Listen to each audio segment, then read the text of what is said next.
بسم اللہ الرحمن الرحیم۔ السلام علیکم عزیز طالبات، امید کرتی ہوں آپ سب خیریت سے ہوں گے۔ الحمدللہ میں بھی اللہ کے فضل و کرم سے خیریت سے ہوں۔ پیارے بچوں، میں آپ کو اردو کی جماعت میں خوش آمدید کہتی ہوں۔ بیٹا جی، آپ جانتے ہیں کہ سابقہ سبق میں آپ نے حمد کے نئے الفاظ سیکھے تھے۔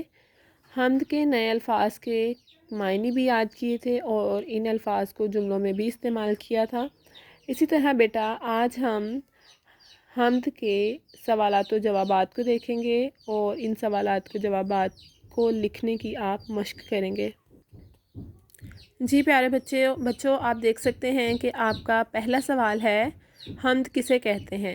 جی ہاں، اس سوال کو ہم بار بار ریپیٹ کر چکے ہیں کہ پہلے سوال حمد کسے کہتے ہیں، یعنی ایسی نظم جس میں اللہ تعالیٰ کی تعریف کی جائے سے ہم حمد کہتے ہیں۔ ٹھیک ہے، آپ نے ان سوالات کو کاپی پر خوش خط تحریر کرنا ہے۔ ٹھیک ہے، ان سوالات کو مارکر سے لکھنا ہے، پینسل سے لکھتے ہیں آپ تو لیڈ پینسل سے کام کرتے ہیں۔ جی آپ نے لیڈ پینسل کو تراش کر کے مارجن لائن لگا کے یعنی حاشیہ لگا کے بہت اچھے طریقے سے نیٹ خوش خط ان سوالات کے جوابات کو تحریر کرنا ہے۔ ٹھیک ہے، آپ کا پہلا سوال ہے حمد کسے کہتے ہیں؟ تو حمد ایسی نظم کو کہتے ہیں جس میں اللہ تعالیٰ کی تعریف کی جاتی ہے۔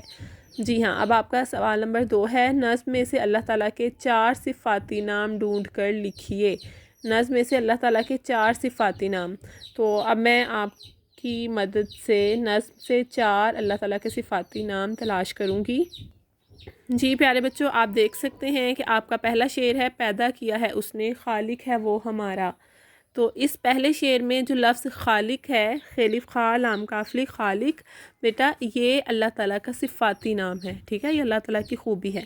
اسی طرح آپ کا دوسرا شعر ہے، کھانا دیا ہے اس نے، رازق ہے وہ ہمارا۔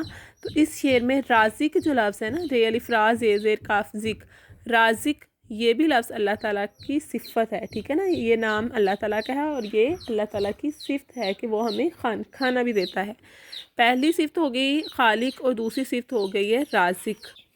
اسی طرح آپ دیکھ سکتے ہیں پانچواں شعر ہے، اس نے جہاں بنایا، مالک ہے وہ جہاں کا۔ تو اس شعر میں مالک جو لفظ ہے یہ بھی اللہ تعالیٰ کی صفت ہے۔ ٹھیک ہے، یہ آپ اللہ تعالیٰ کی تیسری صفت ہو گئی اس نظم میں سے۔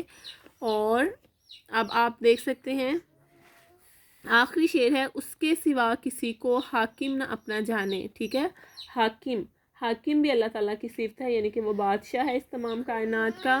تو بیٹا آپ اس کی اس نظم میں سے اللہ تعالیٰ کی چوتھی صفت حاکم لے سکتے ہیں۔ جی پیارے بچوں، جس طرح ہم نے نظم میں سے 4 اللہ تعالیٰ کے صفاتی نام تلاش کیے، آپ نے ان 4 صفاتی نام کو اپنی کاپی پر خوش خط تحریر کرنا ہے۔ ٹھیک ہے، اسی طرح اب آپ کا سوال نمبر 3 ہے کہ نظم میں دیے گئے صفاتی ناموں کے علاوہ اللہ تعالیٰ کے 3 اور صفاتی نام سوچ کر لکھیے۔ تو بیٹا پیارے بچوں، آپ نے تیسرے سوال کا جواب اب خود سے لکھنا ہے۔ جیسا کہ آپ جانتے ہیں کہ ہم اللہ تعالیٰ کے ناموں کو باقاعدگی سے پڑھتے تھے، هو اللہ الذی الرحمن الرحیم المالک القدوس السلام المؤمن المہیمن العزیز الجبار۔ بیٹا یہ جو اسماء حسنی ہیں یہ اللہ تعالیٰ کے صفاتی نام بھی ہیں۔ بیٹا آپ نے ان اسماء حسنی میں سے کوئی سے 3 نام جو آپ کو اچھے طریقے سے یاد ہوں اور آپ کو لکھنے میں آسان لگیں، آپ ان کو تحریر کر سکتے ہیں۔ پیارے بچوں، اب آپ کا گھر کا کام یہی ہے کہ آپ نے ان تینوں سوالات کے جوابات کو خوش خط نوٹ بک پر تحریر کرنا ہے اور بہت اچھے انداز میں یہ کام کرنا ہے، صفائی کے ساتھ، خوش خطی کے ساتھ۔ ٹھیک ہے بیٹا، امید کرتی ہوں کہ آپ یہ کام بہت اچھے طریقے سے کریں گے۔ آپ سب اپنا خیال رکھیے، اگلے کے سبق کے ساتھ دوبارہ ملیں گے۔ اللہ حافظ۔